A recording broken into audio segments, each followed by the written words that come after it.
God bless. God bless the earth and the trees and the sun. All that.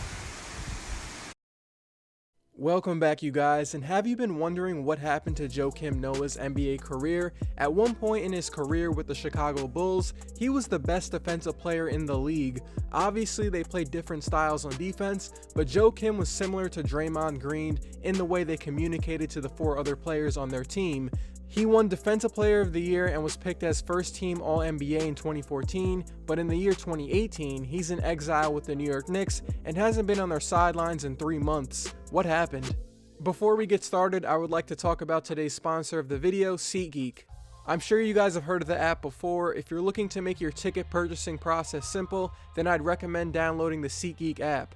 Whether you're looking to go to a sporting event or a concert, they make the process very simple. I've used it in the past to see a Kendrick Lamar concert and an NBA game.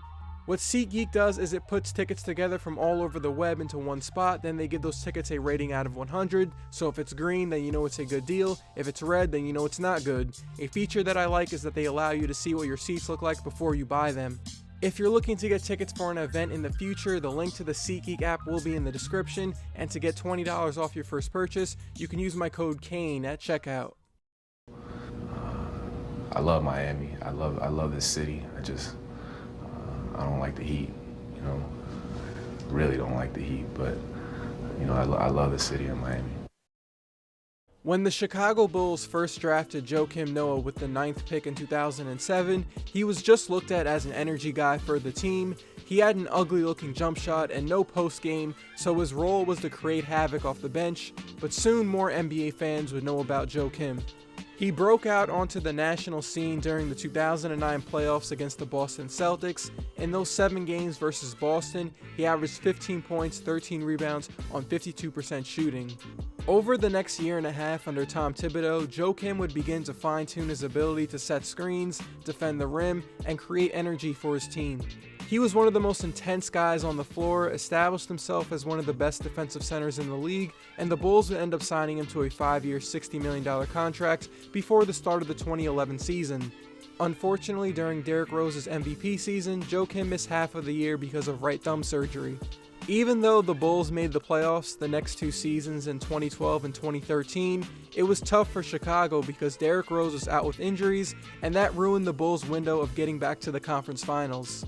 As an individual player, Joakim was doing well on both sides of the court.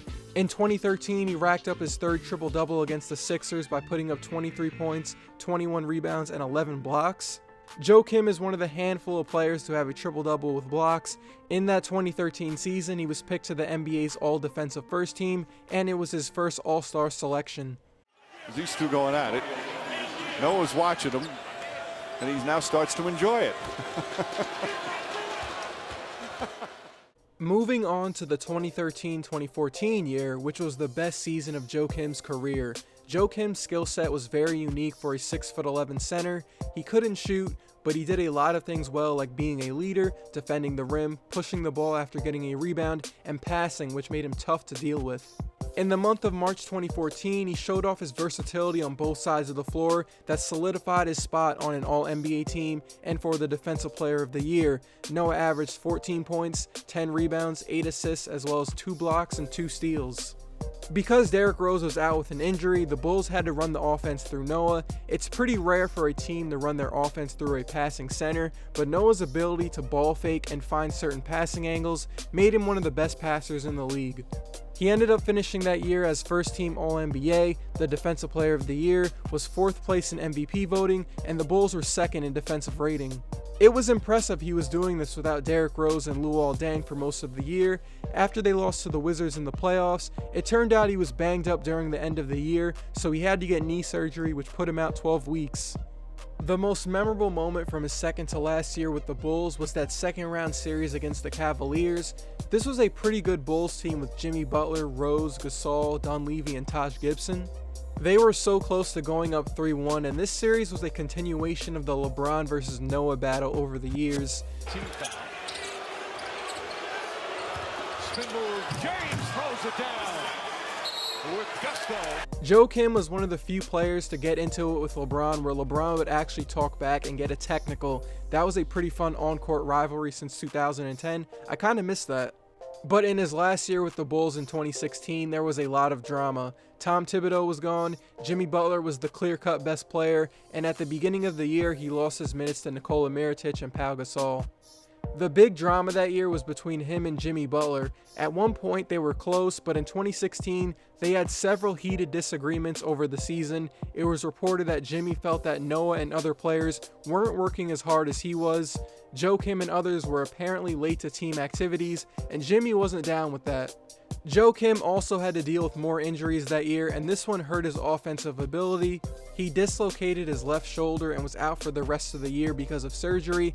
It was a tough end to his 9 years in Chicago, and he ended up signing with the Knicks in free agency. And yes, right now, Joakim Noah is still with the New York Knicks. They signed him to a 4-year, $72 million contract to be their defensive anchor, but he's turned out to be one of the worst contracts in the league. He only played in 47 games in his first year with the Knicks because he had to undergo surgery for his left knee in February 2017. A month later, in March 2017, Noah was suspended for 20 games because he was tested for PEDs. This quote right here is one of the reasons why I like Noah. Here's what he said about the suspension. "I wanted to do something to help myself, help my body, and like I said, it backfired on me. I tried to take the right measures when I was taking the supplements and it wasn't enough." A pretty honest answer, but the drama in New York did not stop there. Former head coach Jeff Hornacek and Joakim got into an altercation in January 2018 at practice where Noah shoved Hornacek. Joakim was frustrated he wasn't getting playing time, and it escalated from there. Since that altercation, Noah has been exiled from the Knicks. He isn't on the team's bench during games, he isn't anywhere on the sidelines, he's just sitting at home enjoying that huge contract. Before he was exiled, he was getting paid to sit on the bench and watch basketball at Madison Square Garden every night. Not a bad job. Now he's getting paid millions of dollars, and he doesn't even have to show up to the games or practice. That's even better. So what happened to his career and what do I think his future is? Well, for one, the injuries really ruined his ability to be an effective offensive player. Noah obviously was not a pure scorer, but making layups and hitting that short jumper became more difficult after the surgeries. He's still a good box-out guy, rebounder, and communicator on defense, but his offense has suffered the most from the injuries. Joakim definitely has a few playoff runs in him on a team that is looking to get to the conference finals, but he signed that contract with the Knicks, so he's stuck there unless they buy out his contract. What do you guys think the Knicks are going to do with Noah? He definitely can contribute off the bench. It's just which team is it going to be for? The Knicks, or will he get bought out and sign with another team? Noah had a pretty impressive development from his rookie year as just an energy guy into an MVP candidate, but unfortunately injuries are a thing and he hasn't been the same since. I appreciate it if you made it to this point of the video. I will be doing one of these videos for Brandon Knight very soon, so leave a like if you enjoyed even one part of the video as it helps my channel grow. The support has been great, and I'll see you guys in my next one.